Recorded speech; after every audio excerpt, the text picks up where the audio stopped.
It is about to be double trouble for Crystal Palace. We just beat them, humbled them, obliterated them, dominated them, whitewashed them, pumeled them, call it anything you want, in the Carabao Cup.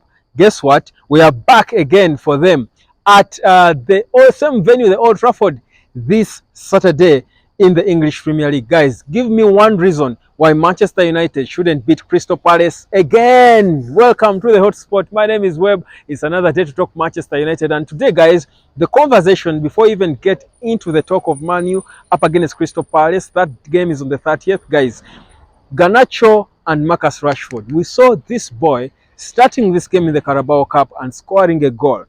Marcus Rashford has played 6 games this season, scored 1 goal and assisted once. But in doing so, in the 6 games, he has flattered countless times. Now, the same boy, Ariando Garnacho, starts on the left, has played 4 games. I think he has only started 2 of those, but 4 games he has played, scored 1 goal already. He's looking different and exciting. Guys, for me, again, the jury is out there. Let me know what you think. Do you think it is high time Alejandro Garnacho is trusted to start on the left? But also, the formation, I mean, why do you fix it if it's working? Look at how we played with a back 3, a 3-4-2-1. That's how it looked. That we played against Crystal Palace. Should we maintain the same formation and beat them again in the Premier League? Because it's only a different competition. Because honestly, I feel like Manchester United dominated this game in everything. It was so balanced. There was no pressure. Players were comfortable. Amrabat started playing on the left as a left back, drifted into the central midfield. He was looking impeccable and confident. So if it's working, why are you fixing it? So that's why I'm thinking the only change for me I would make to that team is obviously Rasmus Højlund starting on top ahead of Anthony Martial. Yes, Martial scored, you would say, you know, why and all, but I still think Rasmus Højlund is by far a better striker and he needs more opportunities. So for me, I would understand Højlund should be starting ahead. Bruno Fernandes can obviously come in ahead of Hannibal. Hannibal had a good game. I think he covered the most yards in our last Premier League game versus Burnley. For Man United players, he covered the most yards. But I think he can come in again and bring his energy on as a substitute. Bruno Fernandes cannot be on the bench, guys, if he's there. So Bruno Fernandes should be starting in place of Hannibal. In the back line, should we again go for a back 3? Same team, Crystal Palace. We beat them confidently with the back 3. Maintain the back 3. But instead of probably Maguire, who looked comfortable, by the way, if Rafael Varane is not fit enough, Maguire can start, by the way. I have no issues with Harry Maguire. Actually, even if Varane is fit, Martinez, we are not sure. We will know later whether he will be fit for the game. We could be surprised and we have again Varane starting in that defense with Harry Maguire and Diogo Dalot on the right. Maintain the same defense because it looked comfortable and it's the same opponent. Why fix it if it's working? Then put Amrabat to come there, shield the back 3. Before, most of us were thinking that Casemiro should be the first person to shield the back 3 or the back line, but actually Amrabat seems to be bossing that role and releasing Casemiro a little more. And the beauty about Amrabat is his ability to pass from a distance. He's good with long passes, which I think is something impeccable. It's something brilliant. We've lacked a player, a midfielder, who gives us something a little bit like Paul Scholes. And I'm not trying to compare Amrabat to Paul Scholes. He's not Paul Scholes. But in terms of his passing range, Paul Pogba had a good passing range. Casemiro does not have the best of passing ranges. He's more of a short pass player. His game is it's a Brazilian game, you know what I mean?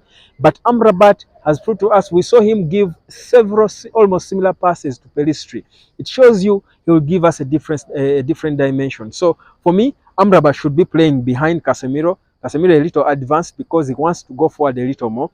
But he's also not, he doesn't have the best passing range from the midfield. And then Bruno Fernandes are playing with them. Then find room for Mason Mount to also come in. So how do you bring in Mason Mount? That's again an interesting question. I think Mason Mount can start playing as a winger or playing a free role. You know, he's given the freedom to roam around and traverse the entire final third. So for me, I'm thinking we've beaten Crystal Palace, we should be able to beat them, but the debate is, should we bring back Marcus Rashford into the team ahead of Alejandro Garnacho? For me, I'm thinking Marcus Rashford can warm the bench a little more, give a chance to Garnacho. Pelistri as well should be given a chance at some point.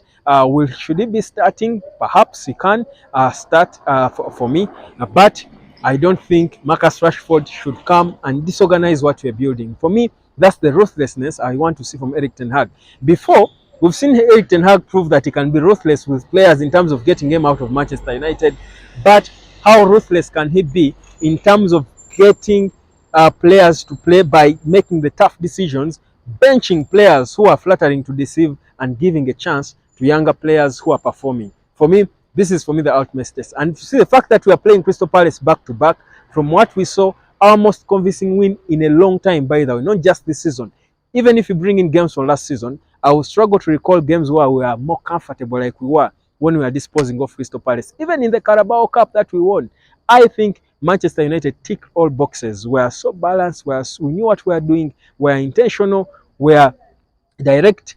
I feel we are supposed to maintain that. Don't fix what is working. So for me, that's my honest opinion. Well, of course, still Man United today, there was some bit of news concerning the takeover, talking about Sir Jim Ratcliffe coming back in the equation. But I've been telling you for a long time, by the time I come back here and talk about the takeover, it has got to be worth it. We have got to have tangible news, serious stories to talk about, not just this, going back and forth, talking about what is bound to happen and what not. No, when it comes to the takeover, guys, let's not be excited again by that. Let's focus on the football, because the beauty is it is beginning to look good for us. It is beginning to look progressive, impressive, and it is something certainly that can yield us something. So the question is, whereas we played our best game, do we now look like a team that is good enough for a title? Again, guys, don't you be so excited.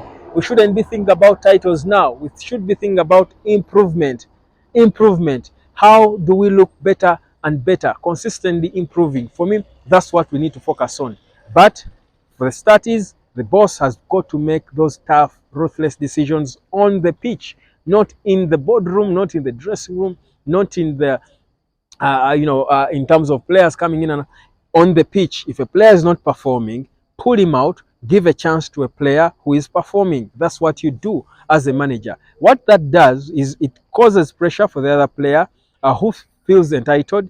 It gives them pressure to perform, to deliver, but also it gives confidence to this player. In this case, if Marcus Rashford is pulled and put on the bench, it gives confidence to Alejandro Garnacho if he starts ahead of him, because he performed in the previous game.